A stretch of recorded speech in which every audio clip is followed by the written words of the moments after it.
In the name of Allah, the most gracious, most merciful, may the peace and blessings be upon the Prophet Muhammad and his purified progeny, and may the wrath of Allah, the most merciful, the most gracious, be upon their oppressors. Dear brothers and sisters, 𝗧𝗨𝗥𝗡𝗦𝗧𝗧𝗦𝗧. This is the second episode where we are discussing the real differences between the Shia and those who refer to themselves as the Ahlul Sunnah about the Quran. As I said in the last episode, I tried to put many points in one episode, but it's not possible to do this because the initial video that was discussed by an individual who is a propagandist of the Salafiyah, many points were just put in one video within a time frame of, I believe, half an hour or 25 minutes. And it is not correct for us, and it is not sufficient for us to have 30 minutes to discuss all of these issues. So inshallah ta'ala, what we will do is that we will continue highlighting the differences when it comes to the Holy Quran.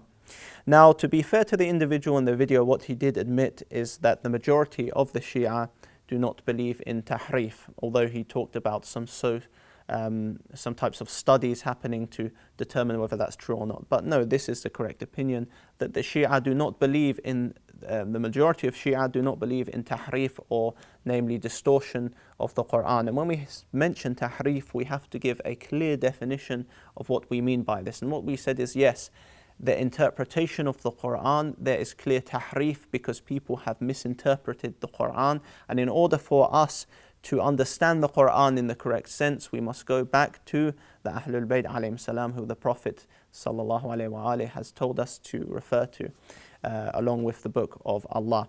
And in the last episode, we left off speaking about the Ahruf, the 7 Ahruf, and we showed before that some points of how one of their scholars, a Salafi who was very much against the Shia and referred to the Shia as disbelievers, he said that the particular recitation, which we showed in the book Al-Furqan, which is from a so-called Sunni scholar, it is from him, that aims to prove Tahreef, we showed one of the recitations of Omar, which distorted the recitation of Surah Al-Fatiha, which we said that many, even young children, know.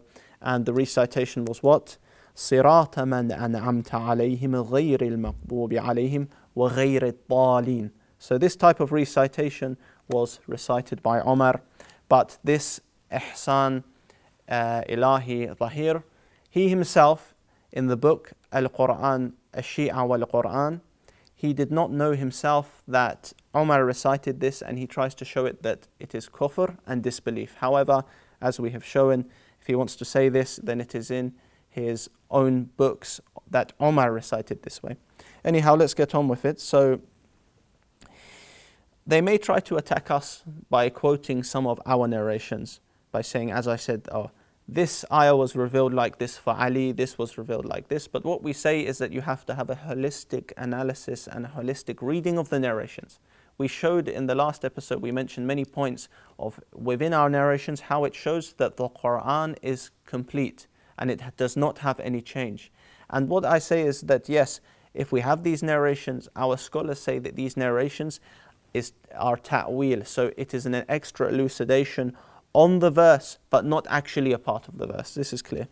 Now, to reiterate the statement of one of our scholars, Shaykh Saduq, he said that our belief in is that the Quran, which Allah has revealed to His Prophet Muhammad, is the same as the one between the two boards, daffatain, and this is in al-i'tiqadat al-imamiyya from Shaykh Saduq, the Shiite creed, which is translated in the language of English. Now, what we say is that an individual who believes in the distortion of the Quran, me and some brothers personally, we went up to one of the imams of the Regent's Park Mosque in London, and we asked him regarding about the hadiths of a domesticated animal or a goat, as some say, eating some of the Quran, which he was not aware of. He was not aware of that. So this narration we'll mention later in their books. But we asked him the question, what do you say about someone who believes in Tahreef of the Quran, that the Quran is distorted or some of the words and the ayat are missing? And he said that such a person is not a kafir, because we have to see, why does he have this belief that some of the Quran is distorted? We have to ask him. So this Imam of Regent's Park Mosque, who was leading the prayers there, admitted to us that it's not straight away that you call such person a kafir. And also what we say is, yes, we ourselves, if we see someone who might have such a belief, we have to ask him why, as he may have been given a wrong type of teaching or wrong type of information.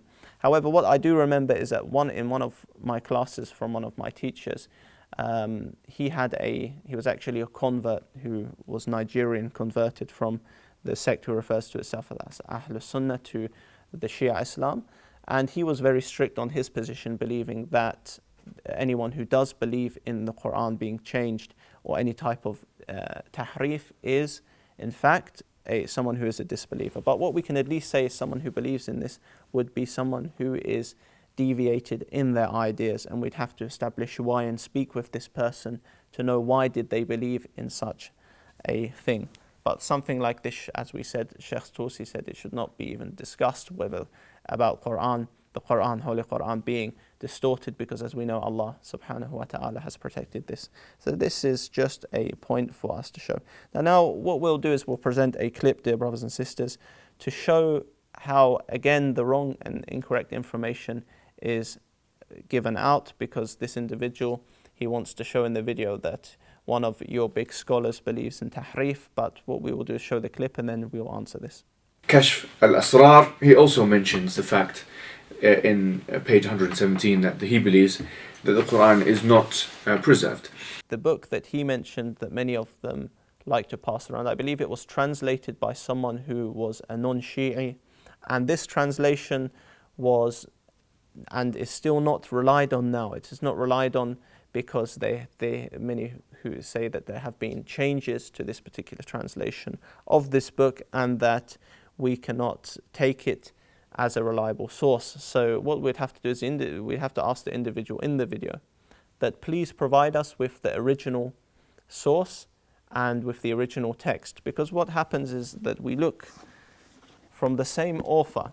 So the disciplines of the prayer, this is the book of the same author that he tries to quote, and what we find in the book is something very different from what he tried to say. So if we go to page 282, and this is of the same author that he quoted, the sentence, one of the sentences below, it discusses the definition of Tahreef, or what Tahreef means, and it says after about the Quran, that Quran is without change and alteration, and it is of the book of divine revelation. The one capable of carrying this Quran is the noble person of the absolute friend of Allah, Ali ibn Abi Talib.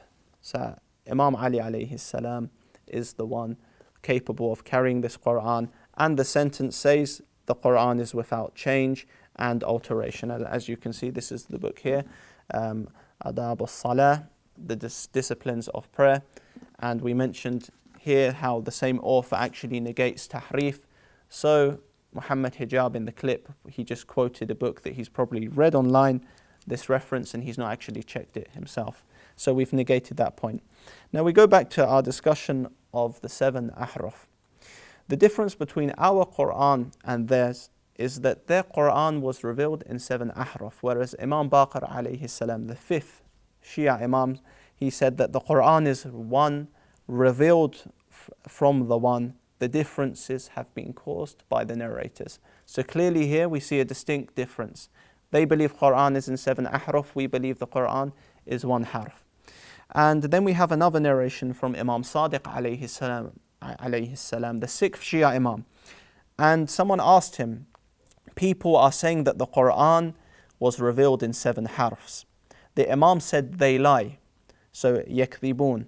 Those who oppose God, undoubtedly it was revealed by 1 harf from the one being. So Imam Baqir alayhi salam, the 5th Imam, Imam Sadiq alayhi salam, the 6th Imam, have both mentioned that the Quran was not revealed in the 7 Ahruf, which was caused by the people. And Sayed al-Muhaqqiq al-Khuwi, in his prolegomena of the Quran, he also mentions these points and he quotes these narrations. And this book, he uses this book to disprove the occurrence of any distortion in the Quran according to the Shia view. So what we have is that we have these two narrations here. So for us, we recap on this point, our Quran is in fact simple, whereas their Quran is complicated. Now what is meant by the 7 Ahruf? This is where we repeat the point again, that due to the poor scholarship of their scholars, many of them have disagreements as to what the 7 Ahruf even are. So we can say that we have one Quran, whereas many of them in reality they have 7 different Qurans, and many of their Qurans have been in fact lost, as we will show. So let's first turn to a very relied upon book for the Quranic sciences. This book is by Yasir Qadi, and the book is entitled An Introduction to the Sciences of the Quran, Abu Ammar Yasir Qadi. Now Yasir Qadi, on page 175, he mentions that the scholars say that there are 35 or even 40 opinions on what the Ahruf are. So what we do, inshallah ta'ala, we turn to the page to quote exactly what he said. So here, as for what is meant by the 7 Ahruf, there is a great deal of difference on this issue. Ibn Qutaybah died in the 276th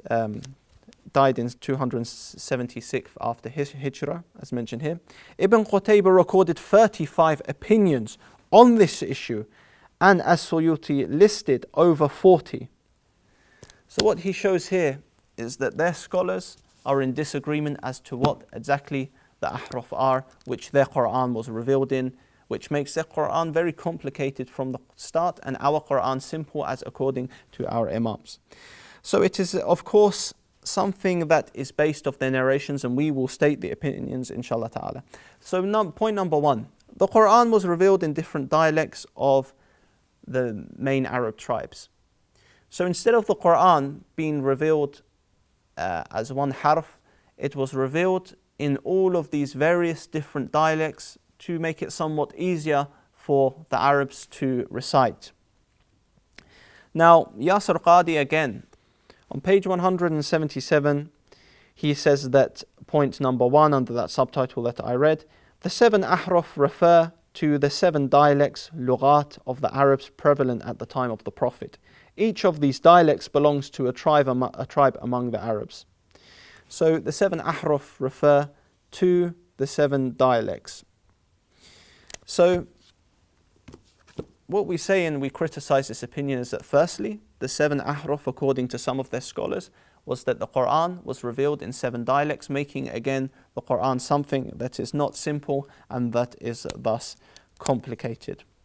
Now, what we say and we criticize this is that this in fact makes no sense, because why would Allah subhanahu wa ta'ala, when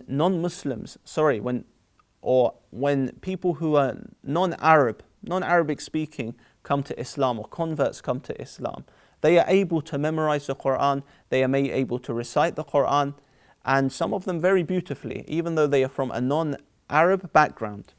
Yet we see this, that the Quran was apparently revealed in all these different dialects, which makes no sense at all, as this would actually make the Quran more complicated and difficult, and this would also allow a way for distortion to come, which we will show.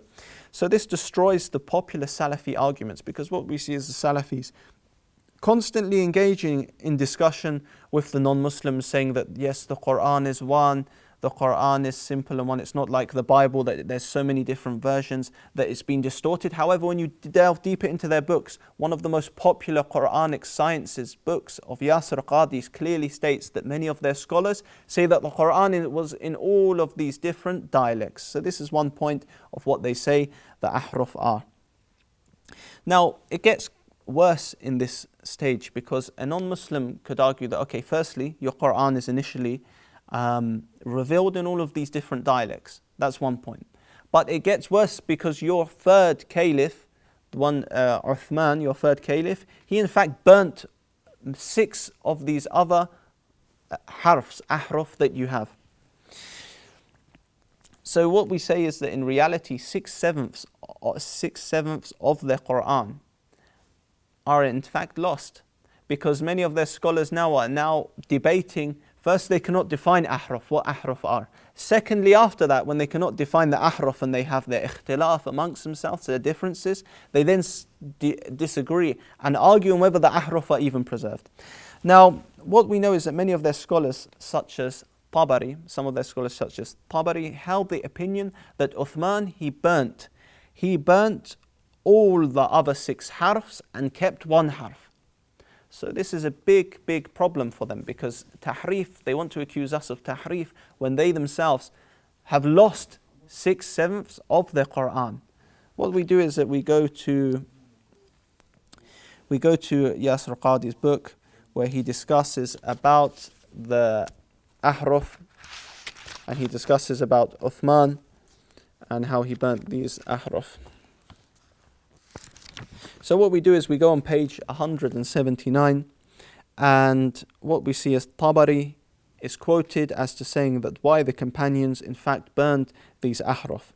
And Tabari says the 7 Ahruf were revealed by Allah during the time of the Prophet ﷺ to facilitate the memorization of the Quran, since the dialects of the Arabs were very many.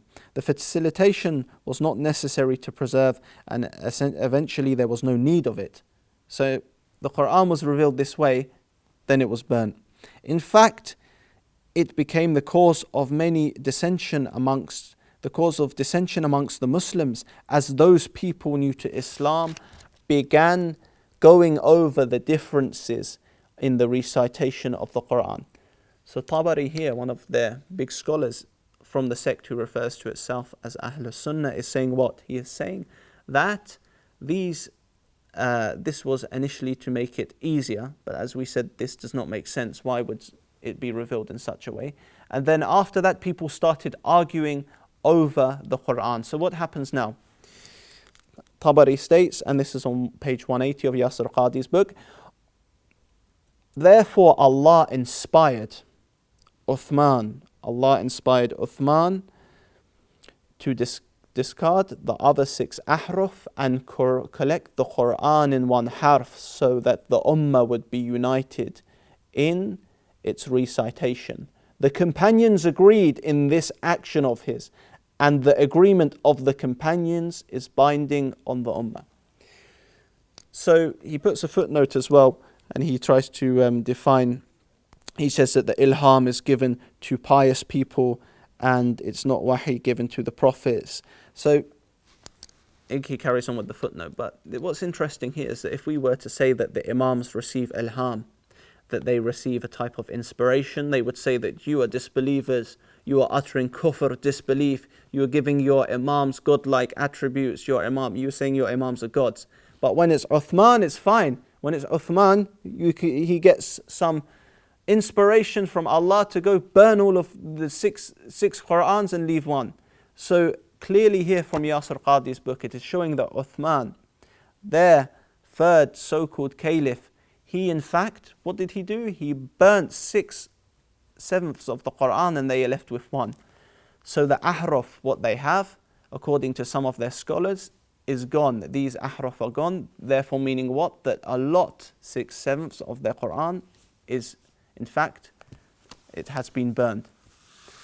So who believes in Tahreef? When we go to their scholars, we show that they believe that Uthman got some divine inspiration from Allah to go burn the Quran. So this is, you can see now that if a non-Muslim looks into this, and he looks into some of their sources and sees that, okay, you Salafis are arguing with me. You're coming to Speaker's Corner, you're arguing the Quran is 1, it's so miraculously preserved. But when I look in your books, your scholars say that what? The Quran is revealed in 7 ahruf. I try to look what the 7 ahruf actually are according to your scholars. You have ikhtilaf, you have 35 to 40 different opinions. And then after that, I want to see that, okay, have these ahruf even been preserved? No, your ahruf have been burned according to some of your scholars, that your 3rd so-called caliph, he just burned your Quran, which actually leaves you with only 1 harf and 6/7 of your Quran missing. So how am I meant to believe in the preservation of the Quran as a non-Muslim? This could easily be argued against them because, as we said, because of Uthman's so-called divine inspiration, he burned some of the Quran. So this is one opinion with regards to the Ahruf. With regard to the Ahruf, what do we say again? They believe that the Ahruf is the seven dialects of the Arabic, the different Arab tribes, and that they were eventually burned, showing that they themselves cannot speak about distortion of the Quran because they should not throw stones when they live in a glass house. So we see the very foundation for them, the Quran, which is meant to be something that is solid, is in fact questionable. They have a very shaky foundation according to their text. The second opinion is that some believe that the Ahruf are the 7 readings. So they say that because we need to make a distinction, the Ahruf are not the same as the 7 qira'at. That is another topic that could be discussed in depth. But no, some believe they are the same as the 7 readings. And they make it more problematic because, as we've shown, because some of the readings of Sahaba don't exist in any of the versions they have today, then how can they say that it is the 7 readings? Just like Omar's recitation and many of the other companions, according to their books, the recitation, which can be found in Al-Furqan from the sources of the sect that refers to itself as Ahl Sunnah. We see that from these readings and these changes that their companions, according to their narrative, their companions did to the Quran. We cannot trust the Quran and say that it's the same as the 7 readings that they have today because we don't find some of these ayat that have been recited in some of the places. So, and it gets worse than that, dear brothers and sisters. If we look in Al-Furqan by this scholar from their sect, he doesn't just say that the Sahaba in fact changed the Quran, no. If we go to page 50, we find that the Umayyad governor of Iraq, he actually, according to this person from their sources, al-Hajjaj bin Yusuf al-Thaqafi, as they call him, he changed the Quran according to page 50. So it wasn't just all of the companions that did this, it was governors as well, Umayyad governors that apparently changed the Quran. So if we go into the next part, yes, as I said, if they want to say the Ahruf are the same as the qira'at, then what we find is that this becomes more problematic because, as we said, some of their companions do not have these readings that you find today in their Qur'ans. And what we also find is that Abdullah bin Mas'ud and al-A'mash, one of the generations who they follow after the Sahaba, a Tabi'i, he recited in Surah Al-Masad, he recited one of the verses and added 𝗦𝗨𝗣𝗣𝗢𝗡. And this is proven in Sahih al-Bukhari in volume 6, translated by Darussalam Muhammad Mohsen Khan. We will show in the next episode how this recitation, some of the Quran, after the Uthmanic compilation of the Quran, the Uthmanic Mus'haf, some of these righteous generation that they follow still altered the Quran and added words in the Quran.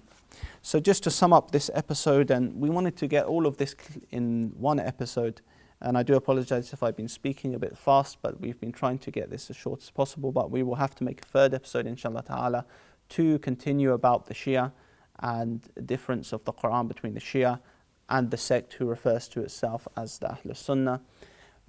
We will continue on this topic by showing what this follower of one of the people that they follow, how he recited the Quran. So in this episode, just to sum up again, we discussed that firstly, their scholars, they say that the Quran is revealed in 7 Ahruf, and actually this is based on their narrations as well, and their scholars differ on this matter. And some of their scholars believe that Uthman, he was ordered to burn all of these Ahruf except one, which was some type of divine ilham, inspiration from Allah. And we said it makes it very problematic because this necessitates Tahreef, direct distortion of the Quran, because many of it is missing. And we said that the 7 qira'at cannot be, one of the opinions is that, okay, it was the dialects, the 7 different dialects. The next opinion is it was these different readings, but this cannot be a valid, correct opinion, as some of these readings of the Sahaba, which we find in their books, do not exist today in any of these Qur'ans or different readings that they read for. So Inshallah ta'ala, please join me for the next episode where we will start with reading Sahih al-Bukhari, where Al-A'mash actually recited, at-Tabi'i, he actually recited after the Sahaba, one of the generations that they follow, the Quran in a different way as to what we have today. So inshallah ta'ala, join me next time, dear brothers and sisters.